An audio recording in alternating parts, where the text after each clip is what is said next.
A woman stands frozen in front of the man who ruined her life. The room is quiet, thick with memory and tension.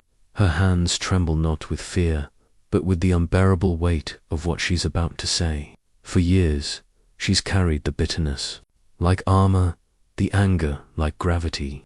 But something inside her has shifted. Slowly, she exhales. Her voice is soft but steady. I forgive you. It isn't absolution. It isn't forgetting. And it isn't for him. It's for her. And in that moment, something invisible but unmistakable begins to happen. Not just emotionally, but physiologically. Her shoulders relax. Her breath deepens. The storm inside her nervous system begins to settle. This scene might sound like morality or drama, but what if it's something more than that? What actually happens inside the human body when we forgive? Beneath the surface of those words, I forgive you, lies a cascade of biological responses that modern science is only beginning to understand. For centuries, forgiveness has been the domain of religion, philosophy, or ethics, a noble act of the soul. But emerging research suggests that forgiveness is also a physical event, an embodied transformation that changes how the body functions. It turns out that forgiveness doesn't just lighten the heart, it recalibrates the brain. It slows the heartbeat, lowers cortisol, and shifts the nervous system out of fight or flight. In fact, it affects nearly every system in the body. Chronic resentment, studies show, can raise inflammation, suppress immune function, disrupt digestion, and disturb sleep. Forgiveness, on the other hand, activates parasympathetic regulation, improves heart rate variability, and even reshapes neural pathways related to empathy, emotional regulation, and memory. Could something as intangible as letting go of resentment actually alter your physiology? Could it slow disease progression, improve recovery from trauma? Could it literally shift your gut microbiome, your hormonal rhythms, your immune defenses? The science says, yes, so maybe forgiveness is more than a personal choice. Maybe it's a biological act of liberation, a form of medicine the body administers from within when we allow it, not because what happened was okay, not because it can be undone, but because the body cannot live forever in the past. It can only survive in the now, and in that now, forgiveness might be the hidden switch buried deep in the brain and body that says, I want to be free. Forgiveness is a word with ancient roots spoken by sages, inscribed in scripture, and passed through generations as a moral aspiration. Across religious and philosophical traditions, forgiveness has always been framed as a virtue. Buddhism teaches release from hatred through compassion. Christianity places forgiveness at the center of grace. Stoic philosophers viewed it as the rational path to emotional freedom. But for most of human history, forgiveness was seen as a spiritual act, a decision of character or will. The body, the biology of the one forgiving, was largely ignored. It wasn't until recently that science turned its lens toward what forgiveness actually does inside us. What researchers found was startling. Forgiveness isn't just a moral posture, it's a physiological transformation. To understand this, we have to first explore its opposite, resentment. When someone wrongs us and the wound remains open, the body doesn't just file it away like a bad memory. It reacts immediately and deeply. Chronic resentment activates the amygdala, the brain's fear center, and locks the nervous system into a prolonged state of fight or flight. Heart rate increases, cortisol surges, inflammatory proteins flood the bloodstream. Over time, this state of internal siege leads to a breakdown in immune function, disrupted sleep, digestive issues, and even increased risk of cardiovascular disease. In this way, resentment becomes less of an emotion and more of a physiological condition, one that wears down the body like slow-moving rust.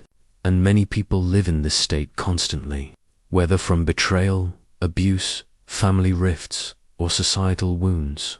Unresolved anger has become one of the quietest epidemics of modern life, but in the 1990s and early 2000s, something began to change.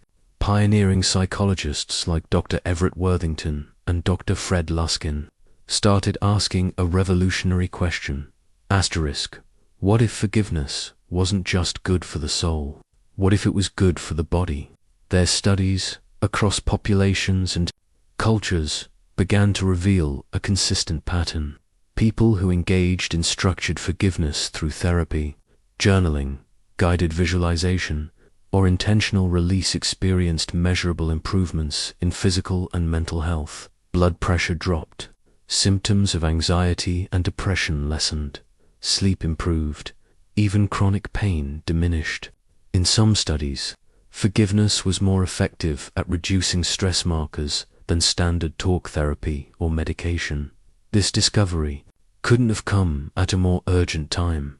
Today, the emotional terrain is fractured. Political divisions have torn families apart. Online conflicts leave bitterness festering behind screens. Many carry invisible wounds from betrayal, abandonment, and loss, wounds left unresolved, either by choice or by circumstance. Resentment becomes a way of being, a protective shell. But that shell, as science shows, also traps the one who carries it in cycles of stress, inflammation, and emotional exhaustion. Forgiveness, then, becomes something radical, not a dismissal of harm, but a declaration of health. Not an erasure of justice, but a release of suffering. To forgive is not to say that what happened was right. It is to say that you are ready to stop letting it live inside your blood, your breath, your bones. What's at stake is more than inner peace. Without forgiveness, we risk being biologically trapped in feedback loops of emotional self-harm, our bodies aging faster, our minds more reactive, our lives more isolated.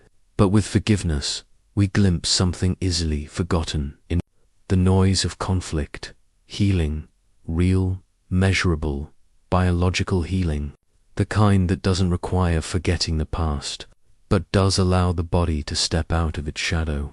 In 2005, a groundbreaking study at the University of Wisconsin offered one of the first neural glimpses into the act of forgiveness. Researchers used functional MRI to scan the brains of individuals as they recalled personal betrayals, moments when trust had been broken, when anger still simmered beneath the surface. At first, as expected, these memories lit up the brain's threat detection system, especially the amygdala, the region responsible for processing fear, anger, and danger. But then, participants were asked to imagine forgiving the person who had wronged them. The results were startling. As they engaged in forgiveness, activation in the prefrontal cortex surged, particularly in areas responsible for emotional regulation, reasoning, and decision-making. Simultaneously, activity in the amygdala dropped. The brain, quite literally, began to shift from a state of reactivity to one of reflection, from defense to release. This shift wasn't just theoretical, it translated directly into the body. Over a series of related studies, scientists observed that individuals who practiced forgiveness experienced lower resting heart rates, reduced blood pressure, improved sleep quality, and significantly decreased levels of C-reactive protein, a key marker of systemic inflammation. These are not minor changes. They are the same physiological outcomes pursued by high-cost medical interventions, now shown to arise from a psychological decision. Forgiveness, it turned out, was a kind of medicine working not only on the mind but deep within the body's regulatory systems. And yet, despite all these measurable benefits, forgiveness remains one of the most difficult human acts. This creates a profound dilemma. If forgiving helps the brain stabilize, the heart calm, the immune system repair, why is it so emotionally excruciating? Why does it feel like defeat? The answer may lie in our evolutionary roots. For most of human history, we lived in small, tight-knit tribal groups where trust was survival. Betrayal wasn't just painful, it was dangerous. It could mean exile, vulnerability, even death. In such a world, holding on to resentment served a purpose. It kept us alert, reminded us who could not be trusted, and protected us from future harm. Retaliation wasn't just a reaction, it was a social signal that wrongdoing had consequences. Forgiveness, in that context, wasn't adaptive. It could be fatal. This evolutionary residue still lingers. Our nervous systems still flare at perceived betrayal. Our egos still brace against the idea of being taken advantage of. Forgiveness, while biologically healing, often feels psychologically threatening. It can seem like surrender, weakness, or even complicity in harm. The instinct is to guard, not release, to tighten, not open. And so we arrive at a paradox. Biologically, we suffer when we cling to anger. Chronic stress, inflammation, and emotional dysregulation erode the body from within. But psychologically, forgiveness can feel like abandoning justice, erasing pain, or making ourselves vulnerable again. The very thing that would heal us can feel like the thing that might break us further. This is the tension at the heart of forgiveness collision, between ancient survival instincts and modern emotional intelligence, between the biology that begs for peace and the psychology that fears it. And understanding this paradox may be the first step not only toward forgiveness itself, but toward redefining what it means to let go, not as an act of forgetting or excusing, but as a courageous return to health, wholeness, and the right to live unburdened. Forgiveness is often spoken about as a simple choice, something noble we should do, something moral we aspire to. But for most people, it doesn't feel simple at all. In fact, it feels impossible. That's because forgiveness doesn't begin in the part of the brain responsible for logic or virtue. It begins in the limbic system, in the same circuits that light up in response to physical danger. The brain doesn't cleanly separate emotional betrayal from physical threat. When we are wronged, especially by someone we trusted, the pain that follows activates the same regions as trauma and injury. The amygdala fires. The sympathetic nervous system flares. Forgiveness, then, is not just a decision, it's a neurological rewiring. It means retraining a brain that's been conditioned to protect us through vigilance, resentment, and self-defense. Layered on top of this biological challenge are powerful cultural and social blocks. In many societies, justice is prized over mercy.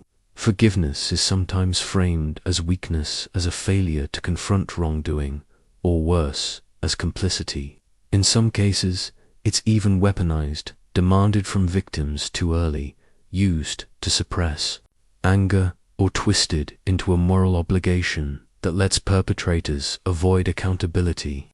The rise of social media only complicates this further. Outrage is rewarded. Retaliation gets clicks. Forgiveness, on the other hand, is quiet, slow, and invisible. In the fast-moving economy of attention, healing doesn't trend. History is filled with contradictions around the act of forgiveness. After apartheid in South Africa, the Truth and Reconciliation Commission attempted to heal a nation through public acts of forgiveness and confession. It was imperfect, painful, and deeply controversial, but also groundbreaking. Holocaust survivors have shown two diverging paths. Some clung to memory and justice. Others embraced forgiveness not as absolution, but as a path toward inner survival. Interestingly, long-term health differences were observed between these groups. Forgiveness, when genuine, seemed to correlate with better sleep, reduced inflammation, and improved life expectancy. And on a national level, post-war Germany's process of atonement, though far from flawless, offered another glimpse of how collective forgiveness might reshape psychological identity across generations. In modern medicine, forgiveness is no longer just a moral idea, it's a clinical intervention. Forgiveness therapy is increasingly used in trauma recovery, especially in treating PTSD and complex grief. Veterans, survivors of abuse, and even patients facing chronic illness are finding that learning to release long-held resentment improves not only mental health but physical outcomes. In cardiac rehabilitation programs, patients who practice forgiveness of others and of themselves show improved heart rate, variability, and better long-term cardiac function. The implications are profound. Holding on to emotional pain may literally constrain the heart. Letting go may allow it to beat more freely. And yet, the conflict deepens. We want justice. We crave acknowledgement. We fear that to forgive is to forget, to be hurt again, or to let someone off to isolate. But our bodies, the quiet, unyielding biology beneath our thoughts, are asking us for something different.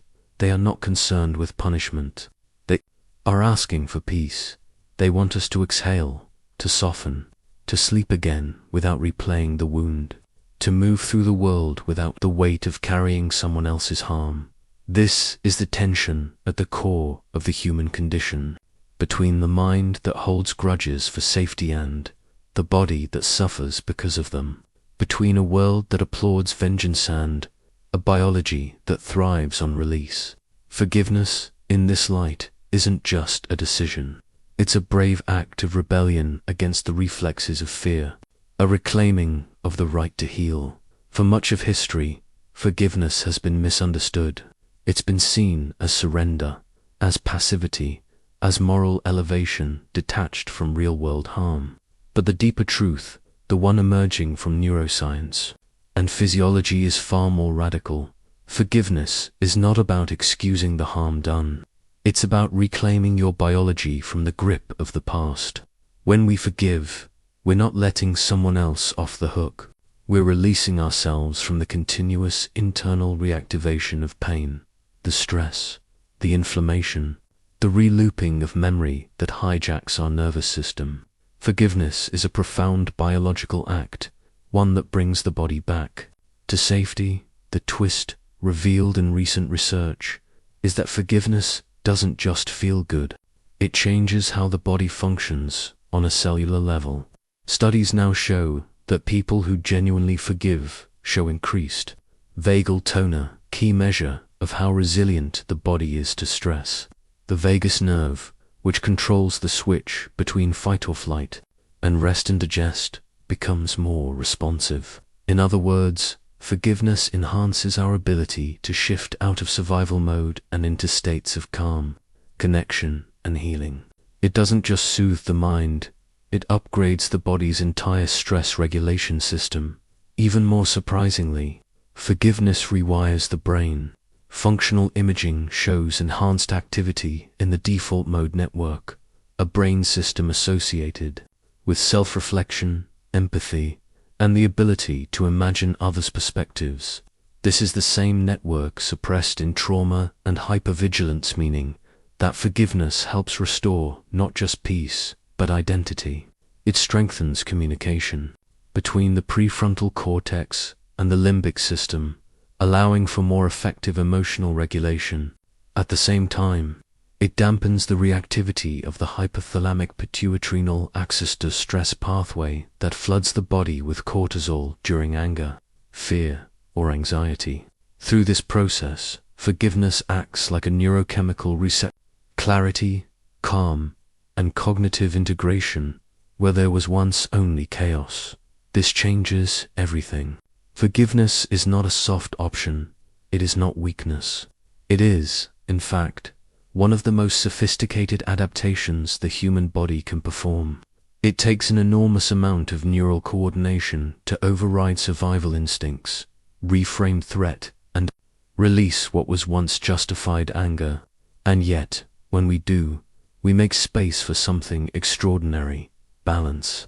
We don't forget the pain. We simply stop reliving it. We don't deny the harm. We just refuse to let it define our physiology. In this light, forgiveness becomes a kind of internal revolution, a turning away from cycles of inherited stress, a refusal to carry the wound any longer. It is biology's way of saying, You are not only what happened to you, you are also what you choose to become after. Today, the science of forgiveness paints a picture that is both sobering and profoundly hopeful. On one hand, chronic unforgiveness, whether directed outward at others or inward at oneself, has been linked to a cascade of negative health outcomes. Studies show that sustained resentment is associated with higher risks of depression, autoimmune dysfunction, cardiovascular disease, and even the progression of certain cancers. The body, it seems, registers unresolved emotional pain not as a fleeting mood but as a persistent physiological burden. It holds on to the story, not just in memory, but in muscle tension, hormone patterns, immune responses, and even gene expression. The weight of what we don't let go of can seep into our cells, but the hopeful side of the story is just as powerful. Forgiveness, when practiced with intention and support, has been shown to improve nearly every system in the body. It enhances heart health, boosts immune function, improves sleep quality, and supports healthier patterns of gene regulation. These aren't soft metrics.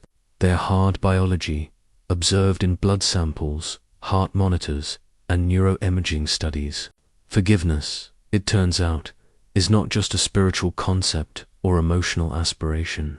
It's a form of medicine. Importantly, science now recognizes that forgiveness is not a single moment, but a complex, layered process. It involves memory because, to forgive, we must revisit what hurt us. It involves choice because forgiveness can't be forced, it must be chosen freely. And it involves the body because the residue of harm often lives not just in thought, but in the nervous system. Somatic therapies are beginning to play a central role in forgiveness work. Practices like breathwork, EMDR, eye movement, desensitization and reprocessing, and trauma-informed psychotherapy are helping people release resentment, not just cognitively, but physically through the body's own rhythm and wisdom. Self-forgiveness is emerging as equally, if not more, essential. The burden of shame, regret, or guilt activates the same stress circuits as interpersonal anger.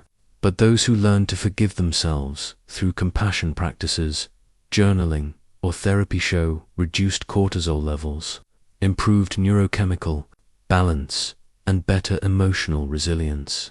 Self-forgiveness doesn't mean denying responsibility. It means recognizing that healing cannot happen when the mind is locked in a war against itself. Ultimately, forgiveness may not erase what happened. It may not restore relationships or undo loss. But what it does quietly, powerfully, is change how your body remembers the pain. It reorders the story within your nervous system. It softens the internal alarms. It rewires the pathways so that the past no longer dominates the present. That, perhaps, is the truest form of healing. Not forgetting, not excusing, but releasing. Choosing not to carry the weight anymore. And in that release, allowing the body to return to balance, the mind to return to clarity, and the heart to return to peace. A surgeon stands alone in the quiet hush of an empty operating room. The overhead lights are off, the monitors silent, the air still with memory. Years ago, in a room just like this one, he made a mistake, one that nearly cost a life, and that nearly ended his career. For months afterward, he couldn't sleep. He carried the shame like a second skin, unable to touch a scalpel without his hands trembling. The guilt seeped into every part of his being, not just emotionally, but physiologically. His blood pressure rose. His immune system weakened. He considered leaving medicine for good, but something inside him shifted. Slowly, painfully, over years of reflection, mentorship, and therapy, he began to tell the truth, not just to himself, but to others. He started sharing his story with young doctors, not to absolve himself, but to show them what it means to carry a mistake with intent, to eventually set it down. He didn't erase the past. He didn't forget the harm, but he forgave himself. And in doing so, he began to heal. Because forgiveness, as it turns out, isn't for the one who hurt you. It's not even about justice, or reconciliation, or moral absolution. Forgiveness is for the body that carries the wound. It's for the nervous system that replays the moment, for the muscles that tighten, the gut that clenches, the breath that shortens each time the memory surfaces. Forgiveness is how we take the past out of our bloodstream. It is how we return to ourselves, not as if nothing happened, but so that everything that did no longer has the power to keep hurting us from the inside out. To forgive is to say, my biology deserves peace, not because the pain wasn't real, not because the harm didn't matter, but because the cost of holding on is too high, and because the body was never meant to live in permanent threat. It was meant to move, to adapt, to heal. Forgiveness is not forgetting. It is not weakness. It is not surrender. It is an act of reclamation, a way of handing your body back to itself, of switching off the ancient alarm system, of saying, asterisk, you don't have to brace anymore. You are safe now. Asterisk, and maybe that's the most courageous act of all, not to fight, not to punish, but to feel the full weight of the pain and choose to set it down, to let healing begin not when the world is made right again, but when we decide to stop bleeding from a wound that's already closed, because peace isn't something the world grants us, it's something we choose to give ourselves, and in that choice, everything changes.